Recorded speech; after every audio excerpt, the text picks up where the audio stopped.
Hello students. இது நம்மளோட unit 5ஓட second edition of video. So first வீடியோவில் இன்ட்ரோடக்ஷன் பற்றி நம்ம பேசியிருந்தோம். Thin cylinders and spheres starts பண்ணோம். அதோட இன்ட்ரோடக்ஷன் பார்ட் வந்து இதோட முந்தின வீடியோவில் கொடுத்துருந்தேன். தயவுசெய்து அந்த வீடியோ பார்த்துட்டு you continue with this video. So அந்த வீடியோவில் என்ன சொல்லியிருந்தோம் அப்படின்றது லைட்டாக அப்படியே ரீகேப் பண்ணிடுவோம். என்னென்னா தின் சிலிண்டர்ஸ்னால் எப்படி ஐடென்டிஃபை பண்ணுறது, தின் ஸ்பியர்ஸ் எப்படி ஐடென்டிஃபை பண்ணுறதுன்னு நம்ம பார்த்துருந்தோம். அதோட பேசிக் நோட்டேஷன் லைக் எந்த டைமென்ஷனை வச்சு we have to identify that whether it is a thin cylinder or thin sphere அப்படின்ட்டு.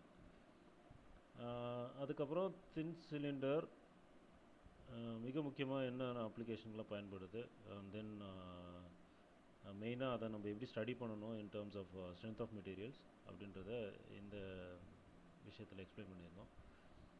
ஸோ ஒரு தின் சிலிண்டர் ஃபெயிலியர் ஆகுது அப்படின்னா what are all the way it gets failure, like எந்த விதத்தில் அது வந்து பர்ஸ்ட் ஆகும், எந்த டைரக்ஷனில் பர்ஸ்ட் ஆகும், என்ன மாதிரி ப்ரெஷர் வந்து இன்ஃப்ளூயன்ஸ் பண்ணுது அப்படின்றத வி saw. அதுக்கப்புறம் with the help of an animation I explained you what is the kind of two stresses that is happening in the cylinder, longitudinal stress and circumferential stress. Circumferential stress வந்து it is also called as hoop stress ன்னு சொல்லியிருந்தேன். So அதை வந்து நம்ம இந்த வீடியோவில் பார்த்தோம். அதுக்கப்புறம் சர்க்கம்ஃபரன்ஷியல் ஸ்ட்ரெஸ் எப்படி டெவலப் ஆகுது, எங்கே டெவலப் ஆகுது அப்படின்றது சொல்லியிருந்தேன். அதுக்கான ஃபார்முலா டெரிவேஷன் எக்ஸ்பிளைன் பண்ணியிருந்தேன். அதுக்கப்புறம் லாங்கிட்யூடினல் ஸ்ட்ரெஸ் எப்படி க்ரியேட் ஆகுது, அதுவும் வந்து எந்த ஏரியாவில் க்ரியேட் ஆகுது அப்படின்றத எக்ஸ்பிளைன் பண்ணியிருந்தேன். அதுக்கப்புறம் அதுக்கான டெரிவேஷனும் நம்ம பார்த்தோம். So two important formulas, circumferential ஸ்ட்ரெஸ்க்கான formula that is given in terms of sigma 1, அப்புறம் லாங்கிட்யூடினல் ஸ்ட்ரெஸ் அதுக்கான formula it is given in terms of sigma 2. So இதுக்கான ரெண்டுத்துக்கான ரிலேஷனையும் பார்த்தோம். ஸோ அதாவது லாங்கிட்யூடினல் ஸ்ட்ரெஸ் வந்து சர்க்கம்ஃபரன்ஷியல் ஸ்ட்ரெஸ்ஸோட பாதி, அதே மாதிரி சர்க்கம்ஃபரன்ஷியல் ஸ்ட்ரெஸ் வந்து லாங்கிட்யூடினல் ஸ்ட்ரெஸ்ஸை விட 2 மடங்காக இருக்கும் அப்படின்றது தான் வந்து நம்ம கடைசியாக கன்க்ளூட் பண்ணோம். அதுக்கப்புறம் மேக்ஸிமம் ஷியர் ஸ்ட்ரெஸ் என்ன அப்படின்றத எக்ஸ்பிளைன் பண்ணியிருந்தேன். டோட்டலாக 3 ஃபார்முலா, அதை பேஸ் பண்ணி ரொம்ப பேசிக்கான ப்ராப்ளம்ஸ் ஒரு 2-3 பார்த்தோம். லைக் இதுதான் நம்ம கடைசியாக பார்த்த ப்ராப்ளம். போன ப்ரீவியஸ் வீடியோவில் பார்த்துருந்தீங்கன்னா தெரியும். ஸோ இந்த திக்னஸ் கண்டுபிடிக்கிற ப்ராப்ளம் தான் கடைசியாக பார்த்த ப்ராப்ளம். ஸோ இதுக்கப்புறம் this is the topic that I want to discuss in this video, efficiency of a joint, and furthermore topics is also available. So efficiency of a joint. So what is this efficiency of a joint? இப்போது ஒரு cylinder எடுத்துக்கிட்டிங்க அப்படின்னா பலவிதமாக join பண்ணலாம். லாங்கிட்யூட்னலாக join பண்ணலாம், அதாவது welding கூட பண்ணலாம், or otherwise you can join with help of rivet and bolt and rivet வச்சு கூட ஜாயின் பண்ணலாம். ரிவட்டிங் டெக்னிக் வச்சு ஜாயின் பண்ணலாம், ஆர் அதர்வைஸ் வெல்டிங் வச்சு ஜாயின் பண்ணலாம். ஸோ சிலிண்டரை 2 விதமாக நம்ம ஜாயின் பண்ணலாம். லாங்கிட்யூட்னல் ஜாயின் பண்ணலாம், இல்லை சர்க்கம்ஃபரன்ஷியலாக ஜாயின் பண்ணலாம். சரிங்களா? லாங்கிட்யூட்னலாக ஜாயின் பண்ண இந்த sense I will go back to the previous slides so that you can understand. Yes. So இப்போ இந்த டயக்ராம் பொறுத்த வரைக்கும் பார்த்தீங்கன்னா, இப்போது 2 சிலிண்டர் வந்து இந்த போர்ஷனில் நம்ம வெல்டு பண்ணுறோம், அதாவது இந்த ஏரியாவும் நம்ம வெல்டு பண்ணுறோம் அப்படின்னா சிம்பிளி, அதாவது இந்த ஏரியாவை நம்ம வெல்டு பண்ணுறோம் அப்படின்னா அது வந்து லாங்கிட்யூட்னலாக 2 ஹாஃப் ஆஃப் த சிலிண்டரை நம்ம ஒரு சிங்கிள் சிலிண்டராக ஜாயின் பண்ணுறதுக்கான ஒரு டெக்னிக். அதே இந்த வகையில் நம்ம ஜாயின் பண்ணோம், சர்க்கம்ஃபரன்ஷியலாக 2 பகுதியும் ஒன்றா ஜாயின் பண்ணுறோம் அப்படின்னா அது வந்து சர்க்கம்ஃபரன்ஷியல் ஜாயின்ட்னு சொல்லுவாங்க.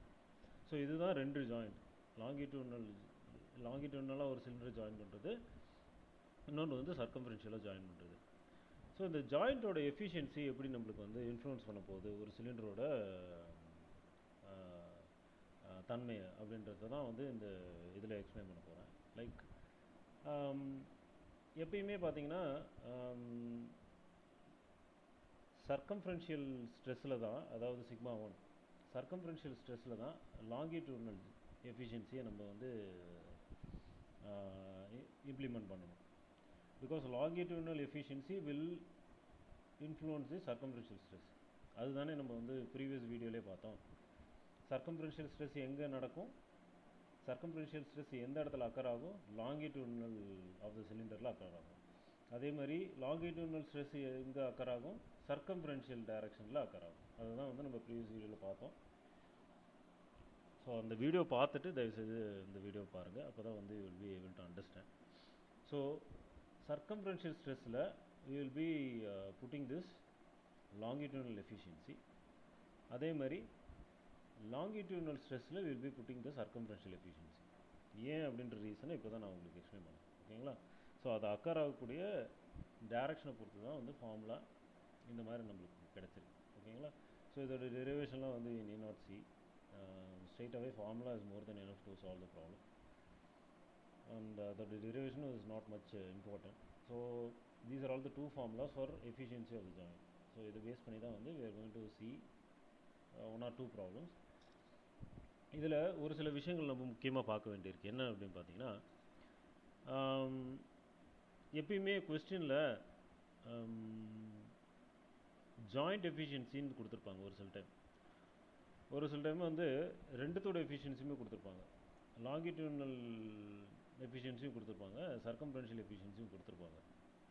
அந்த மாதிரி ப்ராப்ளத்தில் ஒன்றும் பிரச்சனை கிடையாது. ஒரு சில ப்ராப்ளத்தில் எஃபிஷியன்சி ஆஃப் த ஜாயிண்ட்னு சிம்பிளாக கொடுத்துருப்பாங்க, லைக் 70% ஆர் 80% அப்படின்னு கொடுத்துருப்பாங்க, 80% அப்படின்னு. ஸோ அந்த மாதிரி பிளாங்காக எஃபிஷியன்சி ஆஃப் அ ஜாயிண்ட்னு கொடுத்துருந்தாங்கன்னா it simply indicates the efficiency of the longitudinal joint. So அதுதான் இங்கே கொடுத்துருக்காங்க நோட்டில். In longitudinal joint, the circumferential stress is developed, and whereas the circumferential joint, the longitudinal stress is developed. This is the reason why we are putting sigma, that is eta n in sigma 1 and eta c in sigma 2. இது ஏன் அப்படின்றதுக்கான note தான் இந்த first point. In longitudinal joint, the circumferential stress is developed, and whereas the circumferential joint, longitudinal stress is developed. அதனால தான் வந்து we are putting longitudinal efficiency in circumferential stress and circumferential efficiency in longitudinal stress. ஓகேங்களா? அதே மாதிரி efficiency of ஜாயிண்ட்னு கொடுத்துருந்தாலே, simply கொஸ்டினில் efficiency of ஜாயிண்ட்னு கொடுத்துருந்தாங்களே, they are meaning the efficiency of the longitudinal joint, that is eta L. ஓகேங்களா? So these are all the two important things you are suppose to note it down and use it in the problem solving. சரிங்களா? Right, we will see the first problem. A boiler is subjected to an internal steam pressure of 2 Newton per millimeter square. The thickness of the boiler plate is 2.6 centimeter, which is 26 millimeter, and the permissible tensile stress is 120 Newton per millimeter square. Find out the maximum diameter when the efficiency of the longitudinal joint is 90 and that of the circumferential joint is 40. So question la what are all the data given பார்த்தீங்கன்னா, pressure கொடுத்துருக்காங்க, P கொடுத்துருக்காங்க, and the thickness of the cylinder boiler plates கொடுத்துருக்காங்க. that is simply 26 centimeter. But இந்த இடத்துல ஒரு small changes. There is not 26, it is obviously 20. So that is what taken here. So there is 2 centimeter, that is 20 mm. And then permissible tensile stress பார்த்தீங்கன்னா 120 Newton per millimeter square கொடுத்துருக்கு. சரிங்களா? So previous video பார்த்துருந்தீங்கன்னா உங்களுக்கு எல்லாருக்குமே தெரிஞ்சிருக்கும். எப்பயுமே permissible tensile ஸ்ட்ரெஸ்ன்னு கொடுத்தாங்க அப்படின்னா இட் இண்டிகேட் சிக்மா 1. ஸோ அதை பேஸ் பண்ணி we are going to look at this problem. சரிங்களா? they are asking us to find out the maximum diameter. They are asking us to find out the maximum diameter up to which we can go in order to withstand this kind of stress. 120 Newton per millimeter square வரைக்கும் withstand பண்ணோம் அப்படின்னா எவ்வளோ வந்து diameter இருக்கணும் அப்படின்றத கேட்குறாங்க. Here we are going to use this longitudinal efficiency and circumferential efficiency, and அதுக்கான formula use பண்ணி தான் வந்து we are going to find out the diameter. So இப்போ தான் கொஞ்ச நேரத்துக்கு முன்னாடி ரெண்டுத்தோட ஃபார்முலாவும் பார்த்தோம். Sigma 1 is equal to PD/2 eta L into T. So simply circumferential ஸ்ட்ரெஸ்ஸோட ஃபார்முலாவில் efficiency of the longitudinal stress வந்து டிவைட் பண்ணியிருக்கோம், அவ்வளோதான். ஸோ அதை எல்லா வேல்யூயும் சப்ஸ்டியூட் பண்ணுங்கள். கொஸ்டினில் கொடுத்துருக்குது சிக்மா 1 கொடுத்துருக்கு, eta L கொடுத்துருக்கு, and then again thickness is also given 0.9 and 2. So இதை பேஸ் பண்ணி டயமீட்டர் கண்டுபிடிக்கும் போது we are getting 216 centimeter. that is simply 2160 mm. சரிங்களா? ஸோ இதுதான் வந்து கிடச்சிருக்கக்கூடிய diameter. And we cannot stop with this. They are asking us to find out the maximum diameter. அப்போ you have to compare with the two different diameters because we have two different stresses. ஒன்று circumferential stress இருக்குது, இன்னொரு longitudinal stressம் இருக்குது. So longitudinal stressம் வச்சு கண்டுபிடிக்கணும். That formula is PD by 4T eta C. So இதுதான் வந்து longitudinal stressக்கான formula that is influenced by circumferential efficiency. So இதை போட்டும் we are supposed to find out one more diameter. So அந்த ரெண்டு diameter compare பண்ணணும். இந்த இடத்துல you might have a question that sigma 2 என்ன எடுத்துக்கிறது, because pressure is given in the question, thicknessம் கொடுத்துருக்கு, eta Cயும் கொடுத்துருக்கு. But what we are supposed to assume for sigma 2, because கொடுத்துருக்க permissible tensile test 120, sigma 1ன்னு எடுத்துக்கிட்டோம். அப்போ sigma 2 என்ன அப்படின்னு கேட்டிங்கன்னா sigma 2 is also 120. அதாவது அந்த ப்ரெஷர் வந்து சேமாக இருக்கும்போது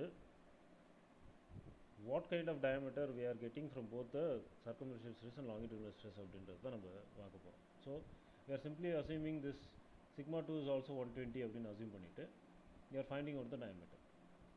ஸோ diameter கண்டுபிடிக்கும் பார்த்தீங்கன்னா 1920 வருது, 1920 mm. சரிங்களா? So in previous case we got 2160 and here 1920. சரிங்களா? ரைட். ஸோ இந்த கேஸை பொறுத்த வரைக்கும் how to choose the diameter. So first diameter என்ன கிடச்சிருக்கு, 2160 அண்ட் ரெண்டாவது கிடைச்ச diameter வந்து 1920. So out of these two which to select, எதை நம்ம செலக்ட் பண்ணணும்? ஆப்வியஸ், நான் போன இதிலே சொல்லி கொடுத்தேன், you have to look at the ஃபார்முலாவை பார்க்கணும். ஃபார்முலாவில் என்ன, pressure is directly proportional to sigma is directly proportional to diameter இல்லைங்களா? இந்த ஃபார்முலா எடுத்து பாருங்கள். Sigma is directly proportional to diameter. எப்போல்லாம் சிக்மா அதிகரிக்குதோ, அதாவது எப்போல்லாம் டயமீட்டர் அதிகரிக்குதோ அப்போ சிக்மாவும் வந்து அதிகரிக்கும். அதாவது டயமீட்டர் பெருசாக இருக்க ஸ்ட்ரெஸ்ஸும் அதிகமாகிட்டே போகும் இல்லைங்களா? ஸோ அப்போ என்ன பண்ணணும், டயமீட்டர் கம்மியாக இருந்தால் தான் ஸ்ட்ரெஸ்ஸும் கம்மியாக இருக்கும். ஸோ அப்போ ரெண்டுத்துலேயும் வந்து எந்த டயமீட்டர் எடுக்கணும், ஆப்வியஸ் எது கம்மியான டயமீட்டரோ அதை தான் நம்ம சூஸ் பண்ணணும். So 1920. So 1920 is your maximum diameter that you are suppose to choose. அதுதான் இங்கே சூஸ் பண்ணியிருக்காங்க. சரிங்களா? 1920. சப்போஸ் இதே நான் 2160 டயமீட்டர் எடுத்தேன் அப்படின்னா, 2160 டயமீட்டர் எடுத்தேன் அப்படின்னா என்ன ஆகுதுன்னு நீங்கள் உங்களுக்கு சொல்லியிருக்காங்க. Please note that if the D is taken as equal to 2160, the longitudinal stress sigma 2 will be more than the given permissible value. So இப்போ இதே நான் 2160 கன்சிடர் பண்ணேன் அப்படின்னா அதை தூக்கி லாங்கிட்யூடினல் ஸ்ட்ரெஸ்ஸில் போடுங்க, அந்த ஃபார்முலாவில் போடுங்க, டயமீட்டருக்கு பதிலாக 2160 போடுங்க. அப்போ அது ரிசல்ட் ஆகக்கூடிய வேல்யூ வந்து 135 Nm/mm² வருது. ஆனால் நம்மளுக்கு கொஸ்டின்லேயே என்ன கொடுத்துருக்காங்க, permissible value of the stress வந்து 120 Nm/mm² தான் கொடுத்துருக்கு.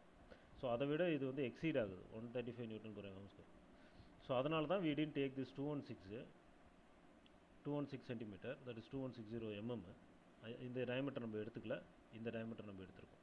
ஸோ ஜஸ்டிஃபை பண்ணியிருக்காங்க ஏன் இந்த டயமீட்டர் எடுத்துருக்கோம் அப்படின்ட்டு. ஓகேங்களா? Right. You will go to the next problem. A boiler shell is to be made of that is 15 mm thickness plate having a limiting tensile stress of 120 Nm/mm². If the efficiency of the longitudinal and circumferential joints are 70% and 30% respectively, determine the maximum permissible diameter of the shell for an internal pressure of 2 Nm/mm². Permissible intensity of internal pressure when the shell diameter is 1.5 meter. So ரெண்டு different விஷயம் கண்டுபிடிக்க சொல்லியிருக்காங்க. First வந்து permissible diameter of the shell கண்டுபிடிக்க சொல்லியிருக்காங்க, T கண்டுபிடிக்க சொல்லியிருக்காங்க. And then permissible internal pressure P கண்டுபிடிக்க சொல்லியிருக்காங்க. ஸோ ப்ரீவியஸ் ப்ராப்ளத்தில் பண்ண மாதிரியே பண்ணோம் அப்படின்னா we will find out this first one excuse me, and then second one is simply like same தான். இங்கே டயமீட்டர் கொடுத்துட்டு ப்ரெஷர் கண்டுபிடிக்க சொல்லியிருக்காங்க, இங்கே வந்து ப்ரெஷர் கொடுத்துட்டு டயமீட்டர் கண்டுபிடிக்க சொல்லியிருக்காங்க. இந்த procedure is same. So first எல்லா டேட்டாவும் எழுதிப்போம். திக்னஸ் கொடுத்துட்டாங்க, tensile stress, limiting tensile stress, அதாவது மேக்ஸிமம் ஸ்ட்ரெஸ் என்னன்றதை கொடுத்துட்டாங்க. ஸோ அதான் இங்கே கொஸ்டின்லேயே அசியூம் பண்ணிட்டாங்க. அந்த maximum tensile stress maybe circumferential stress or longitudinal stress. So இதை தான் சிக்மா 1ஆகவும் அசியூம் பண்ண போகிறோம், சிக்மா 2ஆகவும் அசியூம் பண்ண போகிறோம். சரிங்களா? So eta L eta C question கொடுத்துட்டாங்க. 70%, 30% கொடுத்துட்டாங்க. ஃபஸ்ட்டு கண்டிஷன் எடுத்துப்போம். மேக்ஸிமம் பெர்மிசிபிள் டயமீட்டர் கண்டுபிடி சொல்லியிருக்காங்க. ப்ரெஷர் கொடுத்துட்டு, ப்ரெஷர் எவ்வளோ கொடுத்துருக்காங்க? 2 Nm/mm² கொடுத்துருக்காங்க. So will go to the formula. So sigma 1 first 120 வச்சுட்டு இந்த ஃபார்முலாவில் சப்ஸ்டியூட் பண்ணி கண்டுபிடிச்ச டயமீட்டர் பார்த்தீங்கன்னா 1260. திரும்ப சிக்மா 2 120 அசியூம் பண்ணிவிட்டு கண்டுபிடிச்ச ஃபார்முலாவில் சப்ஸ்டியூட் பண்ணி கண்டுபிடிச்ச டயமீட்டர் வந்து பார்த்தீங்கன்னா 1080. ப்ரீவியஸ் ப்ராப்ளத்தில் சொன்ன அதே விஷயந்தான். எப்போ டயமீட்டர் கம்மியாக இருக்கோ அப்போ தான், ஏன்னா வந்து sigma is directly proportional to diameter. So எப்போ டயமீட்டர் கம்மியாகுதோ அப்போ தான் வந்து சிக்மாவும் கம்மியாகும். ஸோ அதனால தான் 1080 நம்ம செலக்ட் பண்ணியிருக்கோம் இன்ஸ்டெட் ஆஃப் செலக்டிங் 1260. சரிங்களா? கம்பேரிங் போத் த வேல்யூஸ் 1260வும் இதையும் கம்பேர் பண்ணும்போது 1080 கம்பேர் பண்ணும்போது this is a better suitable diameter. ஓகேங்களா? ஸோ அதனால் செலக்டட் 1080. இப்போ ப்ரெஷர் கண்டுபிடிக்கணும். ஸோ ப்ரெஷர் கண்டுபிடிக்கிறதுக்கு சேம் ப்ரொசீஜர் தான். போன ப்ரீவியஸ் இதில் வந்து ப்ரீவியஸ் சப்டிவிஷன் ஆஃப் த ப்ராப்ளத்தில் வந்து ப்ரெஷர் கொடுத்துருந்தாங்க, டயமீட்டர் கண்டுபிடிச்சிருந்தாங்க. இங்கே டயமீட்டர் கொடுத்துருக்காங்க, ப்ரெஷர் கண்டுபிடிக்க சொல்கிறாங்க. அவ்வளோதான் வித்தியாசம். ஸோ டயமீட்டர் கொடுத்துருக்காங்க 1.5 மீட்டர் அப்படின்னு சொல்லிட்டு 1500 mm மாற்றிக்கிங்க யூனிட்டில், கன்வீனியன்ட் யூனிட்டில். So same sigma 1 formula use பண்ணுங்கள். சிக்மா 1 120 அசியூம் பண்ணிக்கோங்க. அசியூம் இந்த சென்ஸ் கொஸ்டின்லேயே கொடுத்துருக்காங்க, we are using it. So இதுலேருந்து ப்ரெஷர் கண்டுபிடிக்கும் போது 1.68 Nm/mm². அதே மாதிரி லாங்கிடியூனல் ஸ்ட்ரெஸ்ஸையும் 120 Nm/mm² அசியூம் பண்ணிக்கோங்க. அதோட ஃபார்முலா யூஸ் பண்ணி again find one more pressure, that is resulting as 1.44 N. So ரெண்டு ப்ரெஷர் கிடச்சிருக்கு. சர்க்கம்ஃபரன்ஷியல் ஸ்ட்ரெஸ் ஃபார்முலா யூஸ் பண்ணும்போது 1.68 Nm/mm². And then longitudinal stress use பண்ணும்போது சிக்மா 1 யூஸ் பண்ணும்போது we got this. Sigma 2 use பண்ணும்போது we got 1.44 Nm/mm². So இதில் எது sir select பண்ணணும்? இது ரெண்டுத்தில் எது சார் செலக்ட் பண்ணணும்? 1.68 1.44? அகைன் ஃபார்முலாவை பாருங்கள். Sigma is directly proportional to pressure. So எப்போ வந்து ப்ரெஷர் ஜாஸ்தியாக இருக்கோ அப்போ ஸ்ட்ரெஸ்ஸும் ஜாஸ்தியாக இருக்கும். எப்போ ப்ரெஷர் கம்மியாக இருக்கோ அப்போது ஸ்ட்ரெஸ்ஸு கம்மியாகும். ஸோ அப்போ கம்மியான வேல்யூ ஆஃப் ப்ரெஷர் தான் இருக்கணும், 1.44. ஸோ அதனால தான் 1.44 செலக்ட் பண்ணியிருக்காங்க. அகைன் திரும்ப ஜஸ்டிஃபை பண்ணியிருக்காங்க ஏன் வந்து 1.68 எடுக்கலன்ட்டு. ஸோ அந்த 1.68 வேல்யூ எடுத்து இந்த சிக்மா 2 ஃபார்முலாவில் சப்ஸ்டியூட் பண்ணி பாருங்கள். அதான் தான் இங்கே பண்ணியிருக்காங்க. ஸோ 1.68 சப்ஸ்டியூட் பண்ணாங்கன்னா 140 Nm/mm² வரும். இது கொடுக்கப்பட்ட 120 Nm/mm² விட 20 Nm/mm² ஜாஸ்தியாக இருக்குது. ஸோ ப்ரெஷர் வந்து தாங்க முடியாது இல்லையா? ஸோ இந்த ஸ்ட்ரெஸ் வந்து அதிகரிக்குது. ஸோ சிலிண்டர் வந்து it will get damage. So அதனால தான் வந்து we are taking lesser value, that is 1.44 Nm/mm². So I hope you understood this problem. Now